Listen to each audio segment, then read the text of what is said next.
Welcome to Board Game Binge, the place where we bring you bite-sized, bingeable board game content from across the industry.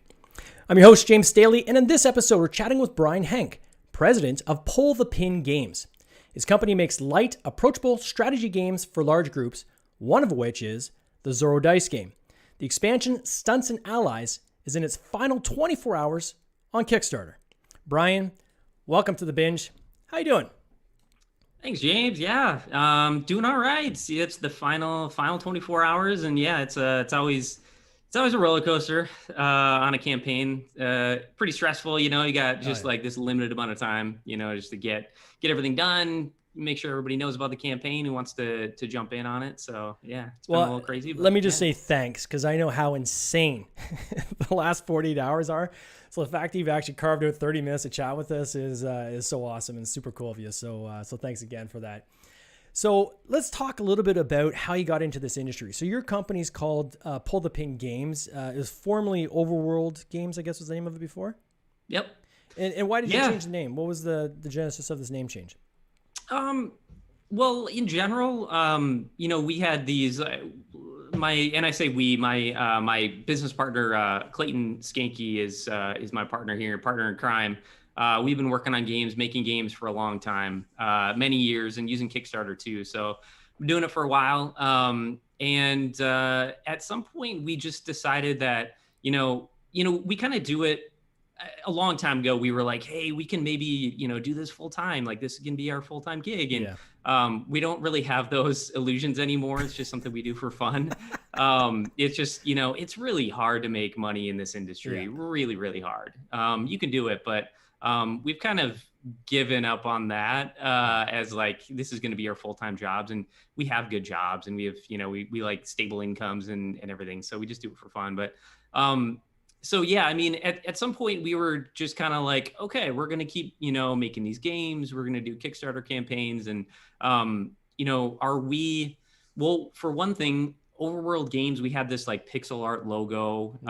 And so people thought we made video games. We actually used to, but we don't anymore. Now it's just board games. And so we wanted to get rid of that. And so we just, you know, kind of took a step back. Like this was after like 4 years of making games. We published a whole bunch of them. What are we good at? You know, what are we not good at? What do we want our company to be about? And, you know, what we enjoy making, the types of games we enjoy making are the very, you know, fairly light games, like approachable that you can play with anybody. But then there's still enough strategy that, you know, someone who's a real gamer can still enjoy it. And so that's what we make. We also really like, you know, bringing emotion into the game. Like, you know, a big, usually kind of like, kind of escalates to a point in the game where it's like the big reveal. And that is kind of like, you know, almost like an explosion and like pulling the pin on a grenade and like explode, like, oh, that's the moment. That's the moment you talk about after the game. And so we kind of wanted our brand to fit that. And then we also thought like, it'd be cool to have a box that like opens up and you pull a pin to open the box. And so we built the box around that. And so our games all come in a box like that. So you kind of have that experience of pulling a pin when you open up each of our games. Now, can you put the pin back in afterwards or? Yeah. It's attached to the box. So it's like a sleeve box. So you like go to open it up, and then it's a magnetic box and you can open it. Looks really nice. And then you just put it back in there, and then you'll pull the pin every time you want to break that out and play it. I love this idea of knowing who you are, right, as a company. And, you know, often you'll see game companies that kind of have this identity crisis, right? Where they'll have they'll do one game and then they'll do another game, and then all of a sudden they'll go and do a game that's like, you know, D&D based, right? And so they'll do 20-minute to 40-minute games, and also they'll come out with a game that's like a 3-hour long game because they see the allure of the dollars, right? With the plastic crack and things like that on Kickstarter. And you kind of have this kind of uncertainty as a consumer looking at that saying, you know, what do these guys stand for? So, you know, I think it's really cool that you guys have said, you know, we're going to carve off these kind of light but strategy games, fun for everybody. Larger number of players can get in on the action. I call them gateway games myself. So I like those kind of games for like if I go to a game night and, you know, there's maybe some people that are joining that game night for the first time and trying to get into the industry, trying to socialize. something where it really sucks if you only have like a 4-player game that you're playing, right? It's great if you have a game that allows you to maybe go up to 6 players or more, where you can say, hey, why don't you guys come and join us? We're about to start a game and get these people in. So I think that's super cool.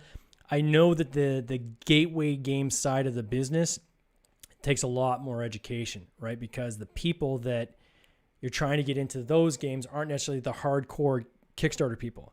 On the flip side, the benefit is those are the games that are more likely to be at a Barnes & Noble or at a Walmart or at a Target or, one of these retail outlets. So, you kind of have the balance of the two sides. You kind of try to figure out what is it you want to go after. So that's pretty cool. How did you guys get into gaming in the first place? And like, what do you guys do for a living? Like, what's your day job?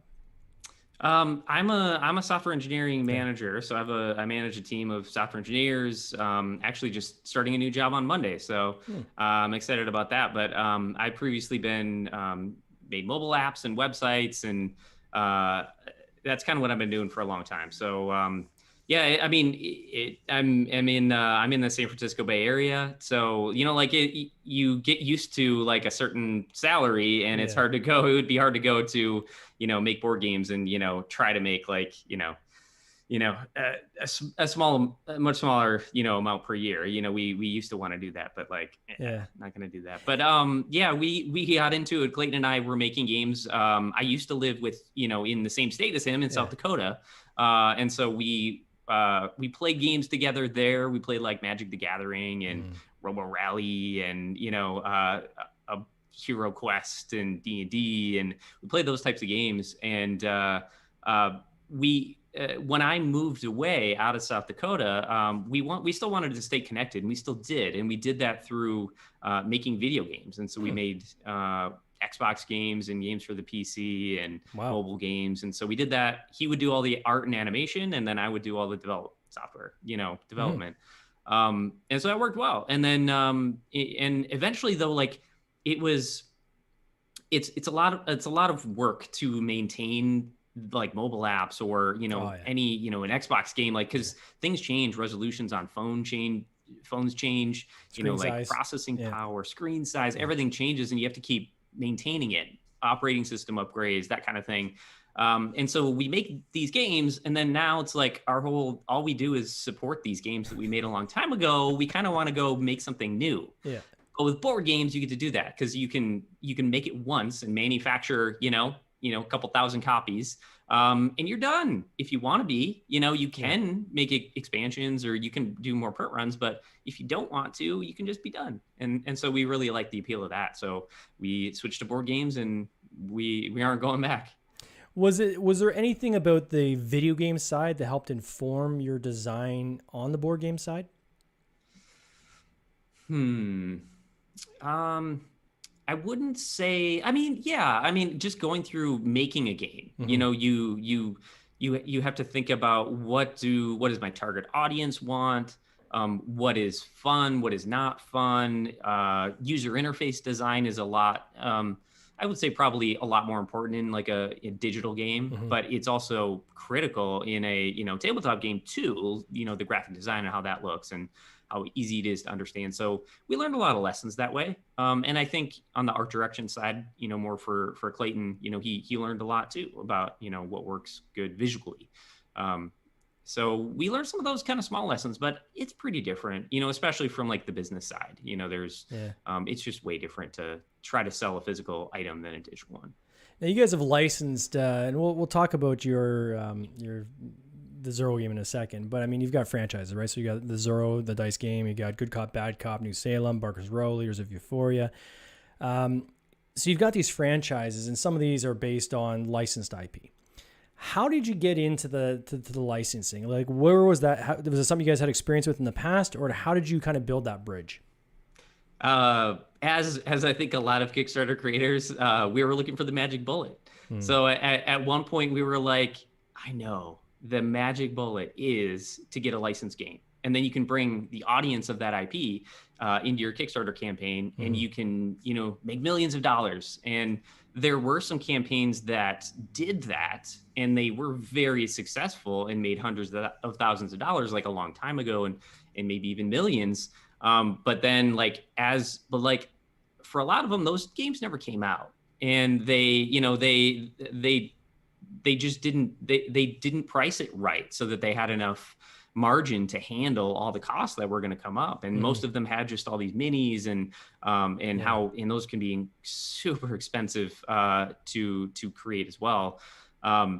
So like, I don't know, they made a lot of mistakes and so it looked like that was the magic bullet. And then so like I went out and like found a bunch of licenses to get for us and paid some guaranteed money to the licensors and then tried that that model. And for one thing, I didn't do a good enough job with it. I didn't do a good enough job bringing the fans of that IP to the Kickstarter campaign.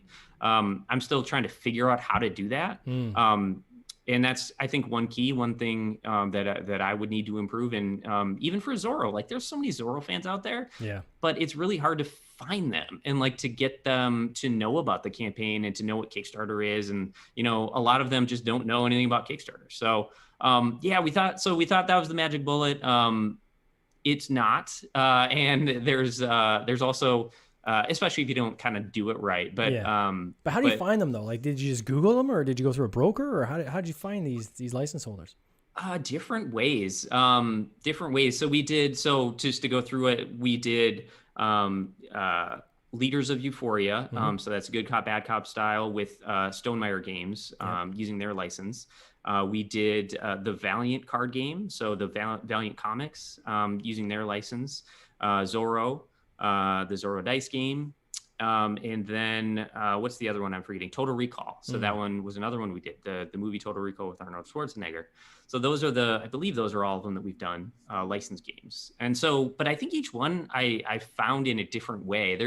The best way to do it, I think, is to go to licensing conventions. Okay. And there's a few big ones. Yeah. And so it's all about licensors there saying, hey, here's my property. Who wants to make, stuffed animals or phone cases or whatever it is, and they'll kind of, you can just go to their booth and talk to them about it, or there's also these these brokers that represent a whole bunch of brands, and then you can go to them and say, hey, I can make a board game for one of your licenses. Which one makes the most sense? And you can kind of talk through that with them. So there's a couple of those that I've worked with as well.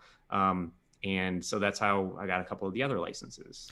So with Zoro, what came first? Was it did you have the game kind of worked out first, or did you kind of go and get the license first and say, okay, we know we want to do something to do with Zoro. We'll get Zoro and then we'll figure out the game. Like it was a chicken before the egg. Which one came first? Definitely get the license first. Yeah. Because, you don't know which licenses you're going to get. You might have one that you really want. I want to do a Halo game, and you try to get the Halo license and like, that's $50,000 just to as a minimum guarantee to get it. I'm not going to pay that. Or they're like, no, I don't know who you are. I don't want you to make a game in the Halo universe because you're going to screw it up. Or you might, and we don't want to take that risk. So, and there's a whole bunch of things you kind of have to talk through and work it out before you get one. But I entertained a lot of different licenses, considered a lot of different ones, and decided which ones I wanted to pursue that would make a good game, a game I care about, a game I want to make. And Clayton, me and Clayton want to make. And so a lot of things that came into it. But yes, so hopefully that helps. Yeah, it does. So with Zoro specifically, why don't you walk us through this game? I'm just doing a screen share here for people that are watching live, and people that are listening. We'll try to use descriptive words. Sure. But this campaign, congratulations so far on this. You've obviously gone way over your funding goal. Your funding goal, I believe, was 12. I'm going to put it in Canadian dollars because that's the only way I can see it, and it's always larger, right? So your goal was $12.5 thousand. You hit $24,000, so you crushed that. Awesome, 420 backers. And this is an expansion off an original game that hit $47,000. So it's clear that this franchise has an audience, has this game, not even the franchise, but the game itself seems to have an audience that really likes this and is interested in it. When you see the reviews online, people just love the way this game plays. So walk us through kind of how the core essence of this game works. It's a dice game, right? Kind of that Yahtzee style. And then what the expansion kind of brings to the table, if you don't mind. Yeah. Yeah. And touching on reviews too, it's funny because we had everybody loved the game, for reviews, except We had one Dice Tower review that was just on the solo game that was not good, but like they just didn't like the solo game. Just cool. That's fine with me. I love it, but that's the one I hear everybody talking about because it was on the Dice Tower. Like they've got like 10,000 views, and people are like, didn't get very good reviews. Like, no, not everybody's gonna love your game. One bad review, and it was only on. Right? Yeah, it's only on a solo game. So, those reviews they can like kind of make or break a game. So it's a Yahtzee style or King of Tokyo. So you're Zoro. You're trying to become the next Zoro. So Zoro's retiring. It's kind of like Mask of Zorro cool. Movie, theme. But so you're trying to prove that you deserve to become the next Zoro. Prove to Zoro that it should be you. So you choose a heroic feat you want to attempt. And then you go there, it has a requirement of dice you need to get, and then it's the 3 rolls like Yahtzee or King of Tokyo to try to get those, to get those dice. And then if you're successful, you can get some equipment. You can, if you get certain heroic feats, you can get additional dice to use that only you can use. But it's mostly about building up a set of equipment that works well together to prepare you for a final villain that comes out. And then whoever can defeat that villain at the end will win the game, and they become the next Zoro. So that's the basics of it. That's cool. And then this expansion, and the game doesn't take that long to play either, right? You can play this in 20 to 40 minutes?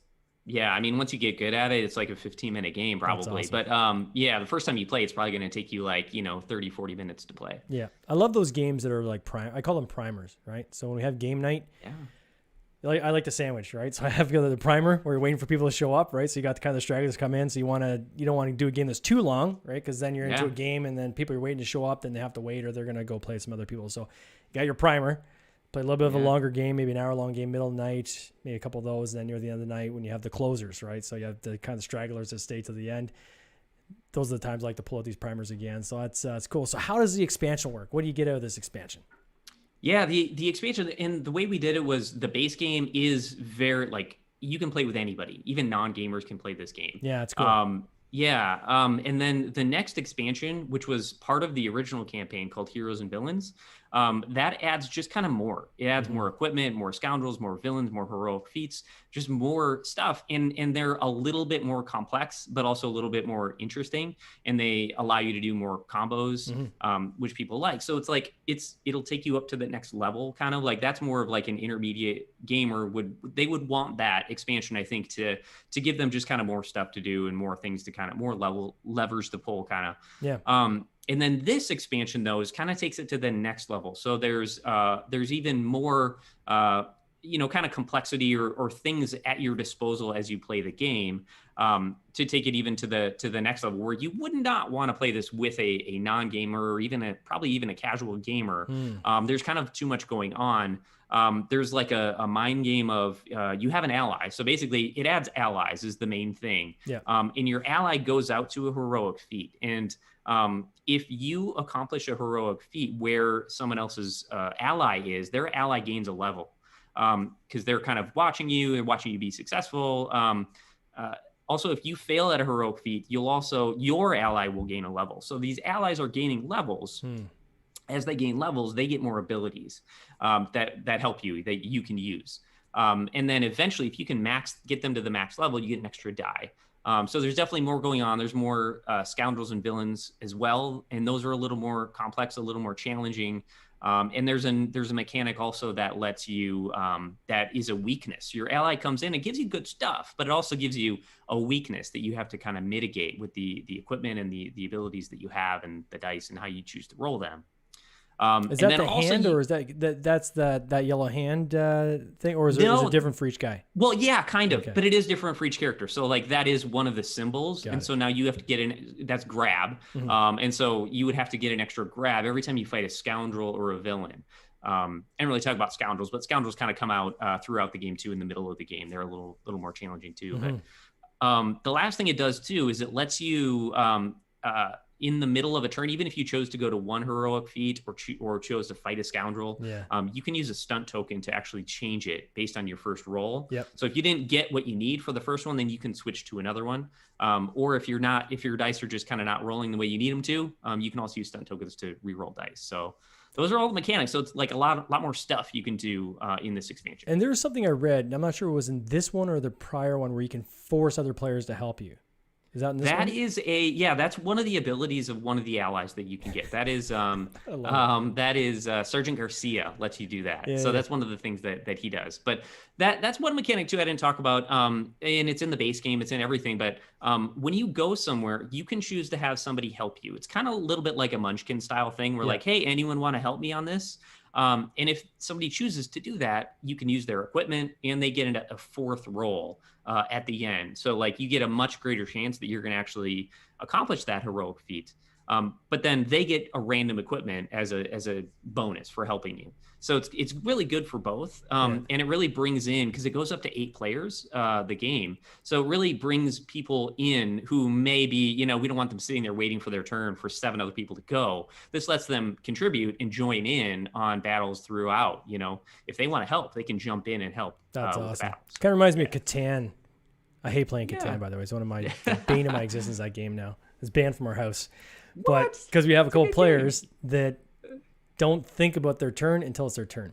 Oh, okay. Right. So you're just like, it's like watching paint dry, right? For your turn to come back if you're playing more than like 3 players. So I'm glad when I see games like this that have something in there for the people who's when they're waiting for their turn to come. You've got a lot of other cool stuff in this campaign. Like it's almost like someone can kind of customize their version of the game with all these different various like add-ons and things like that. Can you talk, like you got like metal dice, you got like a custom cup. Can you talk about some of this stuff that you decide to kind of, build in? Dice tray is another one. Yeah. So, using, we have the Zoro license. People love Zoro. And, people really want to, one of the things that I think they want from this game is to really get into the Zoro universe.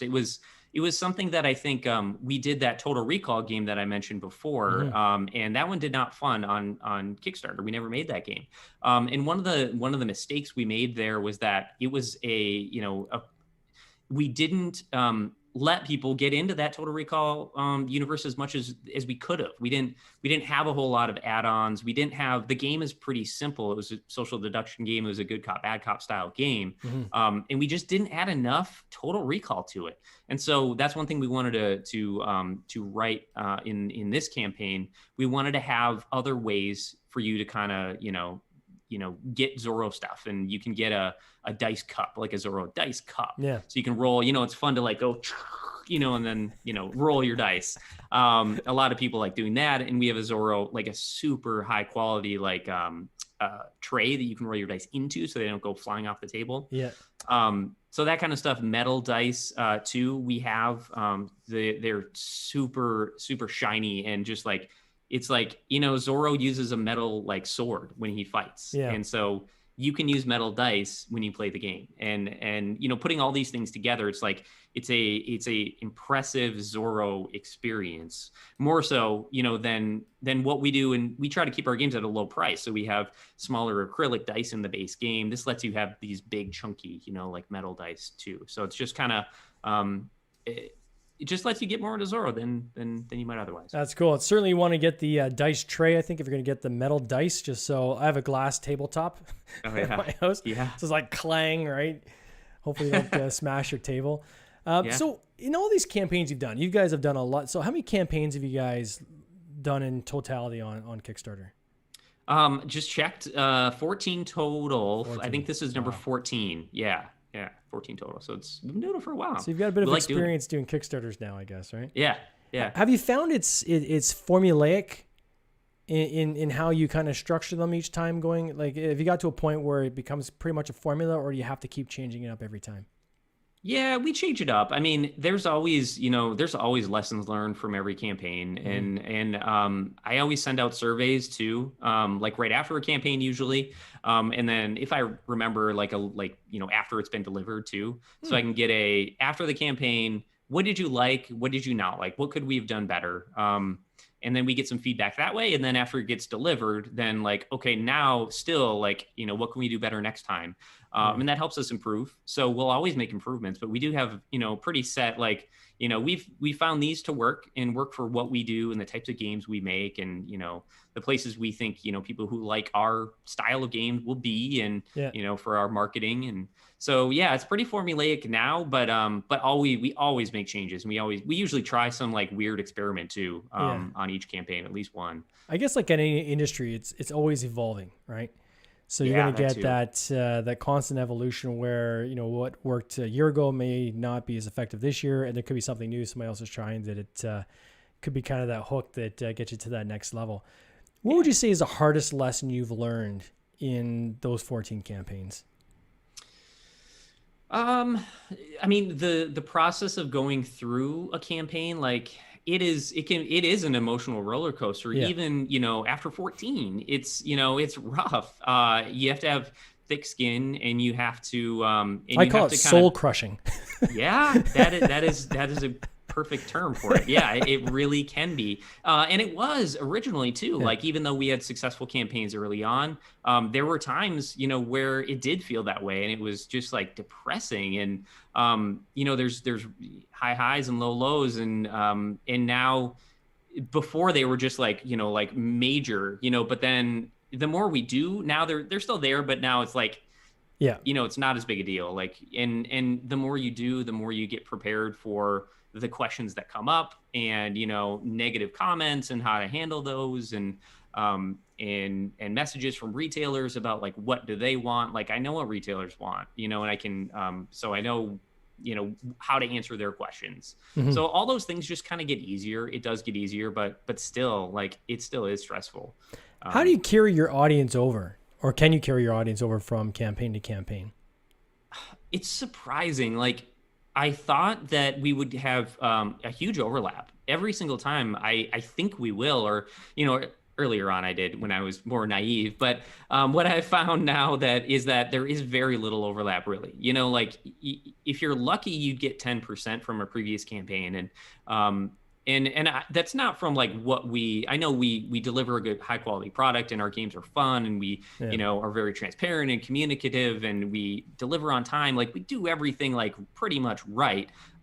So there's nothing that, I think would keep someone from backing a future campaign of ours, but they still just like don't. And it just really surprises me. Like, these people, you build this kind of community for this game, and you talk to people in the comments and messages and stuff. And I would think they would just come back for the next campaign. But I think people, by the time you do it, like, we'll do like one a year, and people change, maybe they aren't backing Kickstarters the next year. Maybe they aren't, they don't even see the email reminder that comes in when you launch, or, they just kind of go do their own thing, and maybe get into other types of games, or I don't know, but for some reason they don't. But we did just start a loyalty program over the last year, and so we have a mobile app, and I'm a software engineer, so I can just make it, and it's easy. I wouldn't recommend other people do it, but you can download the mobile app on Android or iOS, and you can log in with your Kickstarter email. It'll list all the campaigns you back from us, and then you get perks for the more things, I guess, you backed, the more points you gain, and you'll get a bigger discount on shipping that way. You can get a promo code for a discount on shipping, which is really cool. That's what I think most people want. But you can also get more involved in the process of making games, and come to our playtesting sessions and private sessions, and where we'll play a game with you. Like, creators will come play new games or existing games, and so you have the option of doing that. So how have you found the shipping rates change? It seems to be all over the board game industry now. Everybody's talking about how shipping rates have changed. Have they changed much for you? Yeah. I mean, for everybody. I mean, it's freight shipping. I think you're talking about freight shipping. So that's, for those who don't know, shipping from wherever you manufacture, like in China, to fulfillment centers who are going to ship it out locally. So that freight shipping part, where you put it on a big boat and send it out to different fulfillment centers, that's what's gone up like 3 times as much as it was a year and a half ago, or more. So it's that used to be like, maybe $1 per game that you'd spend on that. And so that was like, I can absorb that. But now it's like $3 per game or $4 or $5 per game. And when you have a game that's $20, you can't just absorb, a $4 per copy increase. Yeah. So you got to do something about it. So, I think the good news is that everybody is talking about it. And I think so that's kind of almost priming the pump, so to speak, right? So I think enough people are talking about that people can start expecting that they are unfortunately going to start seeing the average game cost go up to accommodate some of this. VAT taxes is another big one in Europe as well, right? Yep. So you've created these franchises, and how are you guys moving forward? Are you going to continue to kind of add on to these franchises and build, these worlds out? Or do you have some new concepts that you guys are going to come forward with? Yeah.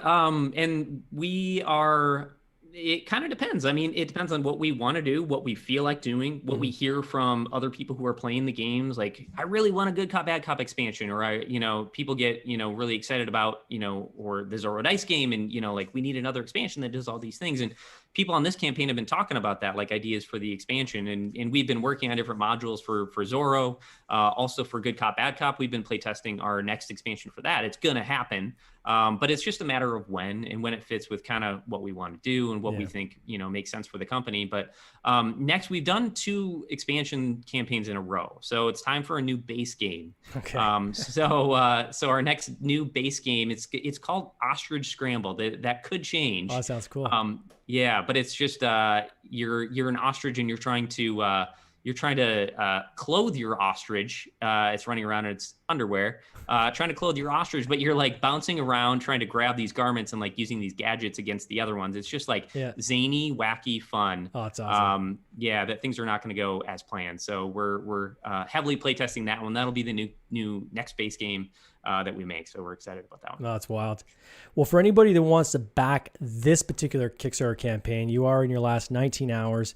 I encourage people to check out the campaign page. I'm going to place it in the show notes, so I'll make it very easy for everybody. If you're watching the video or if you're listening to even the podcast, check out the show notes. The link to the Zoro dice. So it's the Zoro dice game. Is that how it's going to show up in the Zoro search? dice game? Yep. Okay. Yep. And then so if somebody wants to kind of join your following for Pull the Pin, because there's going to be a lot of other properties that they may be interested in as well. How best do they follow you guys? We're everywhere that you would expect us to be. Find us on Twitter and Instagram, and we're Pull the Pin Games on those platforms. You can join our newsletter. That's also good. We only send something out like maybe once a quarter. Yeah. Really, it's mostly when we launch a Kickstarter campaign or like we have something coming to stores. Pretty rare. So we will be nice to your inbox. But yeah, join our newsletter at pullthepingames.com. And so that's a good way. I'm on Twitter as Forbidden Limb. And that I post mainly about like game design, like, news and, tips and tricks and stuff. So, and your podcast too, right? You get into the business of board games on your podcast. It's literally called Board Game Business Podcast, right? Exactly. Yeah. Come check that out. Jeremy Commander is my co-host on that. And so we just talk about the business side and we really get into the nitty-gritty details. And if that is interesting to you, then check it out, Board Game Business. If you're just into like playing games and reviews and stuff, probably not. You're not going to find what you want there. Well, we seem to have a big mix of listeners of this podcast, and I know there's a lot of people that reach out to me asking questions specifically about the business side. So it sounds like a cool podcast to check out as well if anybody's interested. Brian, I want to wish you all the best on this campaign. You're crushing it. It's doing amazing. Can't wait to see where it ends up. I guess when I wake up tomorrow and I check the stats, we'll see how much further you went past that 20,000. But as we all know, hockey sticks in the last 48 hours, so I assure you got lots of dollars still pouring in. And good luck in this coming year. You take care. All right. Thanks for having me. Cheers. This has been an episode of the Board Game Binge podcast, hosted by James Staley, produced by James Staley and Mike Bruner, with original music by Nick Smith. If you would like to watch these interviews live, simply join the Facebook group Board Game Binge, and you'll get access to live interviews, giveaways, and interesting board game content from across the industry. I can't wait for you to join us. See you next time.